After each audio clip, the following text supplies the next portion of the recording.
Hi guys, we are Group 12 and we are here at Yunnan Gardens today. And being here really makes me appreciate how beautiful our planet is, but it also makes me realize how much we're impacting our planet without even realizing it. I agree, sometimes we become oblivious to what's happening around us. Have you ever heard of the Great Pacific Garbage Patch? I've heard of the name but not in great detail. I recently read it on the news too. It's a massive area in the Pacific Ocean where an enormous amount of waste has accumulated. It's just like a floating island of trash. Over decades, ocean currents, specifically the North Pacific Subtropical Gyre, have been pulling debris and trapping it there. The plastics break down into microplastics and are ingested by marine life, and these tiny particles end up on our plates and are ingested. What? How and why has it gotten so serious? Well, it all started in 1950. Since then, global plastic production skyrocketed from 2 million to 381 million metric tons annually. Single-use plastics like bags, bottles and packaging have overwhelmed waste management throughout the world, and about 80% of ocean plastics come from land-based sources. That sounds super serious. Has Singapore done anything? Fortunately, yes. After China banned most plastic waste imports in 2018, Singapore had to think of ways to handle the waste. This is how the Zero Waste Master Plan, which consists of initiatives to regulate companies' plastic usage, was launched. We have also created the waste-to-energy plant that efficiently incinerates waste to generate electricity. Other than that, I've also heard that there are a lot of developing new technologies like plastic resin reprocessing, which melts down plastics and to create new ones. And we're even incorporating AI to improve recycling processes. This sounds interesting. Actually, do you know of Germany's P-Fund or recycling deposit system? It puts a deposit on bottle drains and refunds it whenever you recycle those bottles. It's one of the biggest success stories, and Singapore has actually been doing something similar. It's actually called Recycle and Save, but it hasn't caught on with the public. The important question is, have these efforts made a difference? Unfortunately, despite these initiatives, our plastic recycling rate has been stagnant at just 6% since 2017. High contamination rates make recycling difficult, and the sheer number of single-use plastics keep increasing.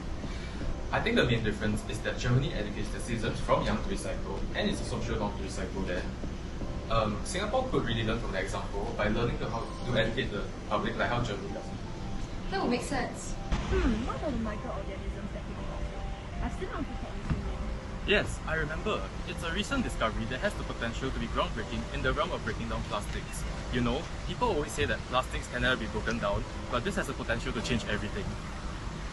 Really? That sounds amazing. How do they do it? Well, as for bacteria like Idenella sacchariasis, they can produce enzymes like catase and matase that work together to break down PET plastics into simpler, non-toxic molecules. That's impressive. But what about other microorganisms? Well, from what I know, there are also other fungal strains like Aspergillus tuberculosis, and these fungi have been known to break down plastics in both soil and aquatic environments. Wow, so it's not just bacteria. Absolutely. Advances in genetic engineering have allowed scientists to enhance enzymes like catase, making microbes more efficient at breaking down plastics. This could speed up the degradation process to days or even hours, rather than the hundreds of years it would take usually for plastic to degrade in the environment. Oh, but does it require a lot of energy to work? Actually, no. That's one of the big advantages. Unlike traditional recycling methods, which need a lot of high temperatures, fast catase works efficiently at much lower temperatures. This makes it far more energy efficient, which is a big win for the environment. So it's faster and uses less energy? That's a win-win. Exactly, and there's more. When fast catase breaks down PET, it turns it into its original building blocks or monomers, and these monomers can be used to create new plastics. This means that we could create a closed-loop recycling system where plastic waste is turned back into new products over and over and over again, instead of ending up in landfills or the ocean. That sounds perfect for Singapore's situation. Given Singapore's limited landfill, wouldn't it be better to recycle plastic waste instead of burning it, thereby reducing landfill and turning this waste into useful products? Right, it's a perfect fit for Singapore's circular economy. Keeping materials in use for as long as possible and cutting down on the need for new resources.